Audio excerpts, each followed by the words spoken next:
একি আনাজ পাতি কিছুই তো নেই, আমি রান্না করব কি করে? কি গো শুনছো? এই কি গো তখন থেকে পড়ে পড়ে ঘুমোচ্ছ? তাড়াতাড়ি ওঠো গো। হ্যাঁ, কে কে? আরে আমি গো আমি তোমার অভাগিনী স্ত্রী। বাড়িতে যে রান্না করার জন্য একটাও আনাজপাতি নেই সে খেয়াল তোমার আছে? এই মরেছে, যে কটা টাকা পয়সা ছিল সবই তো কালকে বটা ঘটাকে বকশিস দিয়েছি। এখন কি হবে? শোনো, এমনিতেই মাসের শেষ, তার ওপর গোপালের জ্বালায় উপরি রোজগার সব বন্ধ হয়ে গেছে। তুমি চাল ডাল যা আছে তাই রান্না করো, এখন বাজার করতে যেতে পারবো না। ওসব আমি শুনবো না। সামনে জগন্নাথ দেবের রথযাত্রা, তুমি এখন বাজার যাবে, শাকসবজি মাছ আনবে, যাও। তারপর শাড়ির দোকানে যাবে, আমার জন্য একটা সুন্দর দেখে শাড়ি নিয়ে আসবে। রথের দিন ওই শাড়ি পরে বিকেলে ঘুরতে বের হবো।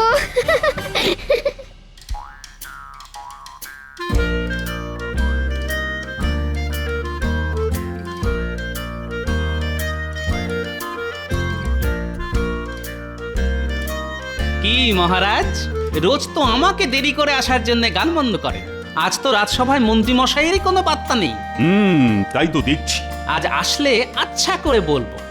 মন্ত্রীর কথা বাদ দাও তো। তা সামনে তো জগন্নাথ দেবের রথযাত্রা, তা তোমরা সবাই কি পরিকল্পনা করছো? মহারাজ, আমি তো এবারে ভেবেই রেখেছি, রথের মেলায় কলার দোকান দেব, তাতে রথ দেখা কলা বেচা দুই হবে। বাবা গোপাল, তুমি পারো বটে, সত্যি। তা গোপালেরটা তো শুনলাম, তা বাকি সবাই কি করবে? জিলিপি খাবো, ঘুগনি খাবো, কিনবো পাঁপড় ভাজা, মেলায় যাবো, রথ টানবো, খাবো জিভে গজা। এটাই আমার পরিকল্পনা। প্রণাম মহারাজা। আহা, সভাকবি, তোমার কবিতা শুনে মন ভরে গেল। কিন্তু সভাকবি, আবার দেখো, এই শরীরে এত কিছু একবারে খেয়ে লেজে গোবরে হয়ে যায় না জানো? যত সব। একই মহারাজ, রাজসভা শুরু হয়ে গেছে?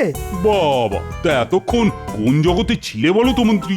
আর বলবেন না মহারাজ, মাসের শেষ, হাতে টাকা নেই, ঘরে আনাজপত্র কিচ্ছু নেই, তার উপর গিন্নির বায়না সামনে রথযাত্রার আগে ভালো শাড়ি কিনে দিতে হবে। রাজ্যের মন্ত্রী দেরি করে রাজসভায় ঢুকছে, তার হাতে টাকা নেই। লজ্জা লজ্জা, ঘোর লজ্জা।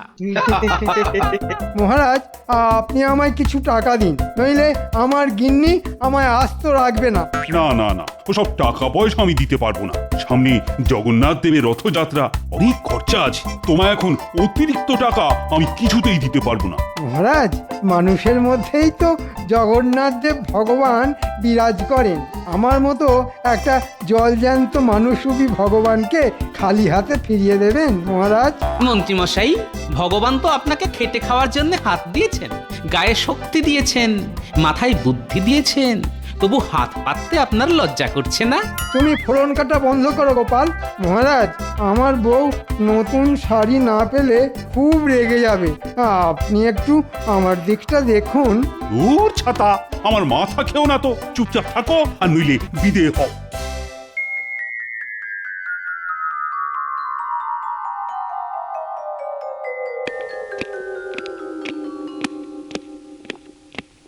কি গো, হাত খালি কেন? বাজার কোথায়? বাজার কিভাবে আনবো গিন্নি? টাকাই তো নেই। মহারাজের কাছে কত করে চাইলাম, ভাবলাম মহারাজ কিছু টাকা পয়সা দেবেন, কিন্তু বেটা গোপাল এমন ফোড়ন কাটলো, আমার কোনো কথাই মহারাজ কানে নিলেন না। ও গোপাল গোপাল গোপাল, ওই একটা লোক তোমাকে সারা জীবন নাকে দড়ি দিয়ে ঘুরিয়ে গেল, আর তুমি কিছুই করতে পারলে না। বলছি, তুমি কি কিছু করছো নাকি সারাদিন না খেয়েই থাকতে হবে? ওই ভাত তো বসিয়েছি। ঠিক আছে গিন্নি, আজকে তাই খেয়ে নি, কালকে থেকে আর এরকম কষ্ট হবে না। কালকে থেকে মন্ত্রী নয়, রাজার হালেই থাকবে। হঠাৎ করে তোমার কি হলো গো? কোনো গুপ্তধনের কথা মাথায় এলো নাকি? সেসব তুমি কালকেই জানতে পারবে। আমি হলাম এ রাজ্যের মন্ত্রী, মাথার পোকা নড়লে পরে হয়ে উঠি ষড়যন্ত্রী।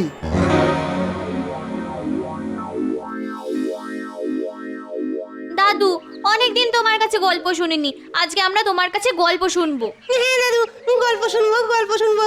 আচ্ছা ঠিক আছে ঠিক আছে, বল কি গল্প শুনবি বল।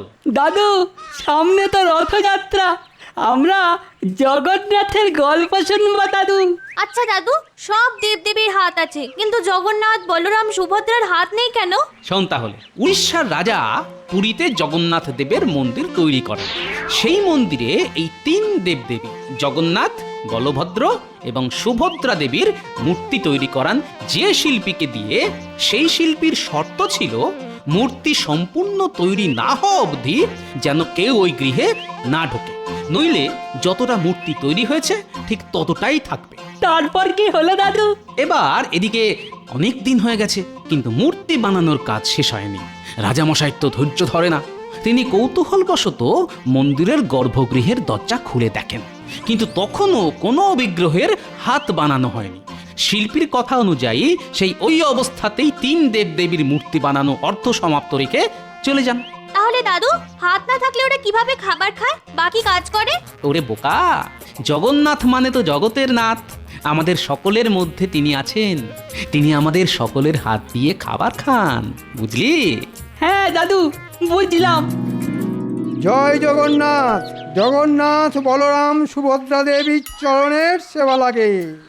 এ কি, মন্ত্রীমশাই সব ছেড়ে ছুড়ে এখন হঠাৎ করে জগন্নাথ দেবের ভক্ত হয়ে উঠেছেন? অদ্ভুত ব্যাপার স্যাপার। জয় জগন্নাথ, জয় জয় জগন্নাথ। এ কি মন্ত্রীমশাই, আপনি এই সাধু বেশে? আমি আর মন্ত্রীমশাই নয় গো পুটির বাবা, আমি এখন জগন্নাথ দেবের সেবাই। সামনে রথযাত্রা, তাই এখন আমার একটাই ধ্যান জ্ঞান, জয় জগন্নাথ। দাও পুটির বাবা, জগন্নাথ দেবের নামে কিছু সেবা দাও।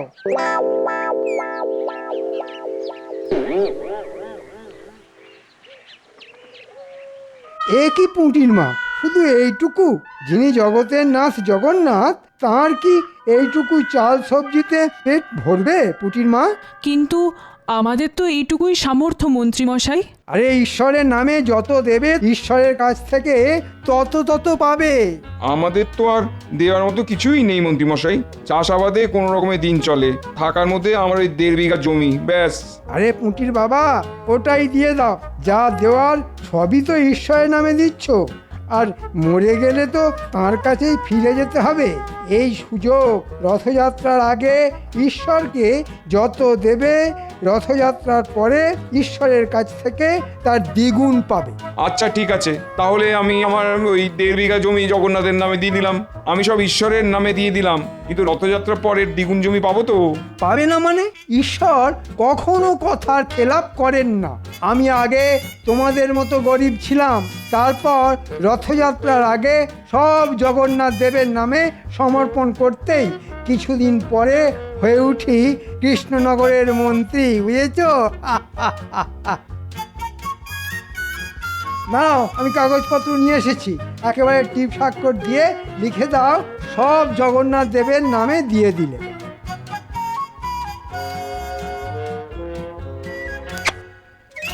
জয় জগন্নাথ দেবে জয়, জয় জয় জগন্নাথ। বাবা, তোমরা তো জানো না, এইভাবে ঈশ্বরের নাম ভাঙিয়ে রাজ্যবাসীর সব জমি জমা কেড়ে নেব, তারপর আমায় আর দেখে কে? মহারাজও কিচ্ছু করতে পারবেন না, সব একেবারে লিখিত পরিত করে নিচ্ছি।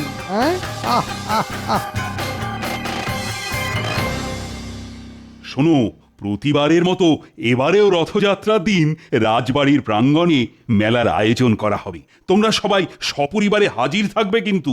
মহারাজ, একটা বিষয়ে খেয়াল করেছেন, মন্ত্রীমশাই আজকেও এখনো রাজসভায় আসেননি। কিন্তু ওই কালকে তো সন্ধ্যাবেলায় মন্ত্রীমশাইকে দেখলাম ওই গেরুয়া পরে রাস্তায় রাস্তায় ঘুরঘুর করছে। আবার এটাও দেখুন, নতুন এক রকমের ভিক। আমাদের মন্ত্রী মশাইয়ের লীলা বোঝা খুব মুশকিল। মুশকিল আসান করার জন্যে আমি তো আছি নাকি হ্যাঁ আপনারা অত চিন্তা করবেন না। জয় জগন্নাথ, জয় জয় জগন্নাথ, জয় জগন্নাথ।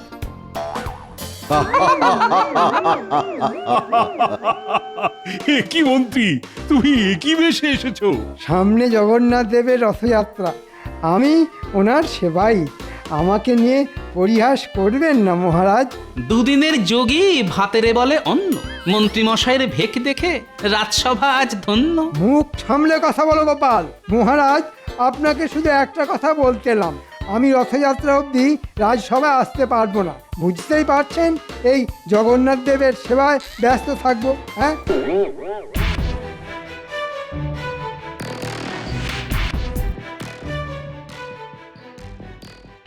এই তোমরা মাঠ থেকে উঠে পড়ো, তাড়াতাড়ি ওঠো, তাড়াতাড়ি। কেন মন্ত্রীমশাই, মাঠে গাছের যত্ন না করলে এবার শস্যের ফলন ভালো হবে না যে? সেসব তোমাকে দেখতে হবে না, যা দেখার আমি দেখবো। কি বলছেন আপনি? আমরা কাজ না করলে জমির মালিক রেগে যাবে না? শোনো, এই জমির মালিক এখন স্বয়ং পরমেশ্বর জগন্নাথ দেব, আর আমি ওনার সেবাই। তাই যা দেখার আমি দেখব। তোমাদের মালিক জগন্নাথ দেবের নামে সব জমি লিখে দিয়েছেন, তাই চটপট জমি থেকে উঠে পড়ো, উঠে পড়ো, উঠে পড়ো। না না না, এ কি করে হয়? চাষ না করলে আমরা খাবো কি? তোমরা তোমাদের মালিকের ভাগ চাষি, আর এখন জমির মালিক পাল্টে গেছে, তাই তোমাদের আর দরকার নেই। যা বাটা ঘটা, বেটাদের জমি থেকে তুলে দে, আর কথা না শুনলে লাঠি মেরে জমি থেকে ভাগিয়ে দে। ওরে বাবা, পালাও পালাও পালাও! বিপদে পড়লাম রে বাবা। যা লোকের তাই জগন্নাথের, আর যা জগন্নাথের তাই আমার। মন্ত্রীমশাই, আপনার কি বুদ্ধি! একটু একটু চরণ ধুলি দিন। ওরে, ভেজা জমিতে দাঁড়িয়ে থেকে পায়ে কাদা লেগেছে, একটু শুকিয়ে যাক, ঠিক ধুলো করে দিয়ে দেব। হ্যাঁ, চল এবার ভোলার দোকান আর পুঁটির বাবার জমি কবজা করতে হবে।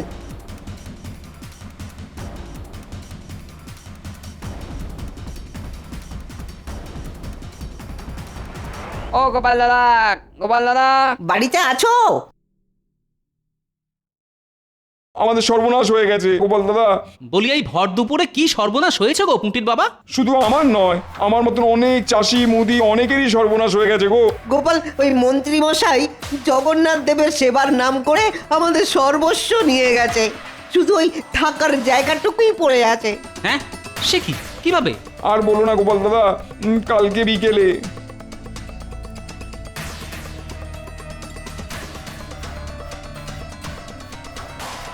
কি কাণ্ড! তোমরা এতটাই বোকা, মন্ত্রী চাইলো আর দিয়ে দিলে?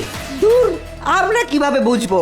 মন্ত্রী মশাই তো আর নিজের জন্য চাইনি, চেয়েছে ওই জগন্নাথ দেবের সেবার জন্য। আর এখন নিজেই আমার দোকান, ওই পুটির বাবার জমি, আরো অনেকের জমি ওই লাঠিয়ালদের দিয়ে দখল করে রেখেছে। ঠিক আছে, ঠিক আছে, কালকে সকালে রাজসভায় তোমরা এসো, আমি দেখছি কি ব্যবস্থা নেওয়া যায়। আচ্ছা গোপাল দাদা, তোমার এইটুকু আশ্বাসই যথেষ্ট। আমরা কালকে তাহলে রাজসভাতেই আসবো।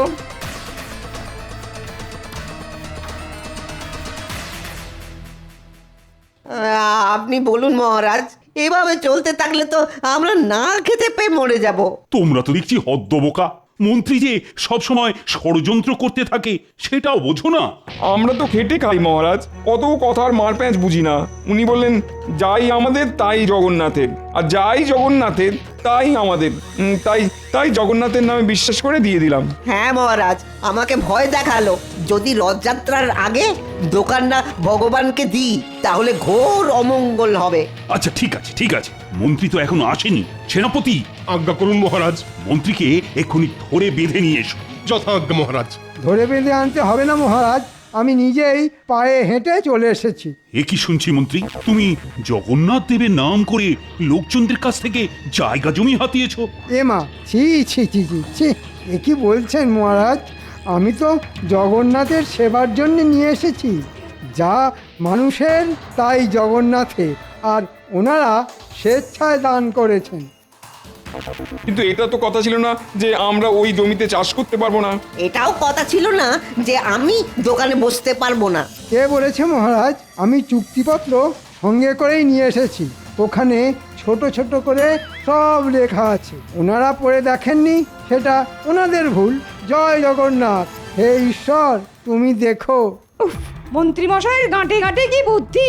মহারাজ আপনি মন্ত্রীকে আচ্ছা সে ধোলাই দিন, সব জমি ওদের ফেরত দিয়ে দেবে। হ্যাঁ, হুম, বললেই হলো। ফেরত নিতে হলে জগন্নাথ দেবের কাছ থেকে নিতে হবে। আমি তো ওনার সেবক মাত্র। হ্যাঁ, সেটাই তো মুশকিল। মন্ত্রী তো আর নিজের নামে চাইনি যে চাপ দিয়ে ফেরত নেব, কিন্তু ভগবানের কাছ থেকে কিভাবে ফেরত চাইবো? আমি আসি মহারাজ, সামনে রথ, আমার অনেক কাজ আছে। জয় জগন্নাথ, জয় জগন্নাথ।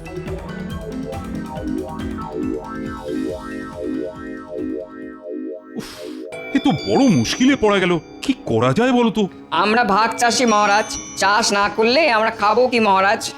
তোমরা কেউ কিছু বুদ্ধি দাও না, মানে কিভাবে মন্ত্রীকে জব্দ করা যায়। না মহারাজ, আমি কোনো উপায় খুঁজে পাচ্ছি না। আমিও তো কিছুই বুঝতে পারছি না। গোপাল, আরে ও গোপাল, তুমি অন্তত কিছু বলো। মহারাজ, আমার মতে আমাদেরকেও সেই উপায়ে মন্ত্রীকে জব্দ করতে হবে যেভাবে মন্ত্রী সবাইকে ভোগাচ্ছে। সেটা কিভাবে? ওই যে, যাই মানুষের তাই জগন্নাথের, যাই জগন্নাথের তাই মানুষের। আহা, কি বোঝাতে চাইছো খুলে বলো তো। মহারাজ, মন্ত্রীমশাই যে বাড়িতে থাকেন ওটা তো আপনিই দান করেছিলেন রাজ্যের মন্ত্রীর প্রাপ্ত সম্পত্তি হিসেবে। আজ থেকে ওই বাড়িটা আপনি জগন্নাথ দেবের সম্পত্তি হিসেবে ঘোষণা করে দিন, আর ওই বাড়ি ভেঙে একটা মন্দির বানানোর পরিকল্পনা করুন। তাহলেই দেখবেন মন্ত্রীমশাই সোজা রাস্তায় চলে আসবেন। সাবাস গোপাল, সাবাস। এই জন্যেই তুমি আমার রাজসভার রত্ন। আমি আজই সব ব্যবস্থা করছি। মন্ত্রীর বাড়ি ভেঙেই তৈরি হবে কৃষ্ণনগরের জগন্নাথ দেবের মন্দির। গিন্নি, তাহলে আর আমাদের কোনো সমস্যাই থাকলো না। জগন্নাথ দেবের নামে যা জমি হাতিয়েছি তাতে চাষ করলে আমাদের হেসে খেলে সংসার চলে যাবে। রথের মেলার দিন আমার কিন্তু নতুন শাড়ি চাই, মনে আছে তো? মনে আছে গিন্নি, সব মনে আছে।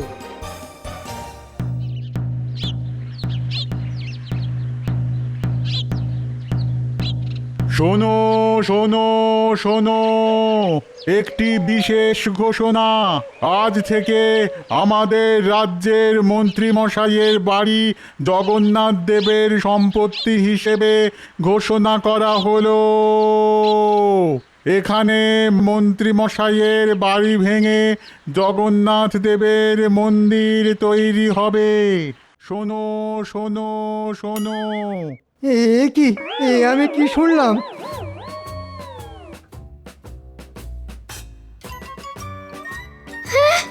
আমাদের বাড়ি ভেঙে মন্দির হবে? তাহলে আমরা যাব কোথায়? কেন? রাস্তায় রাস্তায় ঘুরবেন, গাছতলায় বসবেন, আকাশের মতো অত বড় ছাদ পাবেন। এই বাড়ি আর কি হবে? চটপট বাড়ি থেকে বেরিয়ে পড়ো। এই বাড়ি ভেঙে মন্দির হবে। তোমাকে তো এটা আমি মন্ত্রীর প্রাপ্য হিসেবে দান করেছিলাম। আজ থেকে তোমার মন্ত্রী পদ কেড়ে নিলাম, আর বাড়িটাও জগন্নাথ দেবের নামে লিখে দিলাম। যাই মন্ত্রীর তাই জগন্নাথের, যাই জগন্নাথের তাই মন্ত্রীর। হ্যাঁ? আর হ্যাঁ মহারাজ, মন্ত্রী মশাই তো ওই চাষিদের জমি ভোলার দোকান জগন্নাথ দেবের নাম করে নিয়েছেন। তাহলে ওই জমি তো জগন্নাথ দেব নিজে পাহারা দেবেন। মন্ত্রী মশাইয়ের লাঠিয়ালদের সরে যেতে বলুন। হ্যাঁ মন্ত্রী, এটা আমি ভেবে দেখিনি। তোমার তো কিছু নয়, যার নামে জমি নিয়েছো তাকেই নিজে এসে জমি পাহারা দিতে বলো। তোমাকে যেন তা ত্রিসীমানায় না দেখি, নইলে আজ বাড়ি ছাড়া করেছি, কালকে রাজ্য ছাড়া করব। মহারাজ, ভুল হয়ে গেছে মহারাজ, ক্ষমা করুন, ক্ষমা করুন। এই সব দানপত্র আপনি নিয়ে যান, আমার বাড়ি আমাকে ফেরত দিয়ে দিন। যাই জগন্নাথের তাই মানুষের, চলুন মহারাজ। ক্ষমা ক্ষমা আমি তোমায় করব না মন্ত্রী। তুমি তোমার দোষের শাস্তি ভোগ করো। প্রহরী, বাড়িতে যা জিনিসপত্র আছে সব সব বাইরে বের করে দাও। হায় হায় হায়, আমাদের কি সর্বনাশ হলো গো!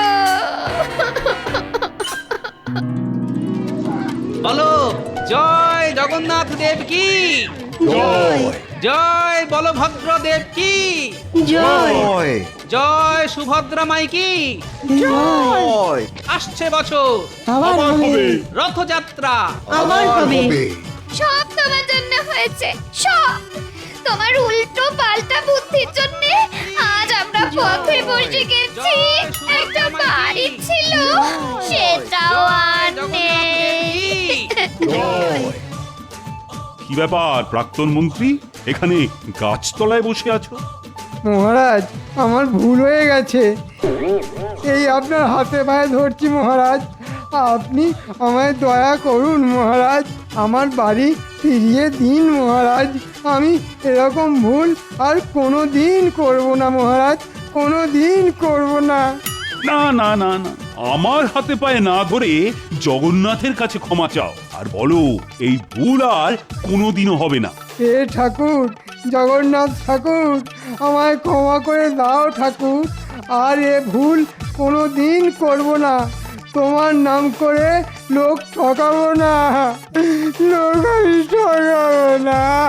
ঠিক আছে ঠিক আছে, দেখো জগন্নাথ দেবের কাছে যখন চেয়েছো তখন তিনি নিশ্চয়ই কিছু না কিছু ব্যবস্থা করে দেবেন। বলো জয় জগন্নাথ কি জয়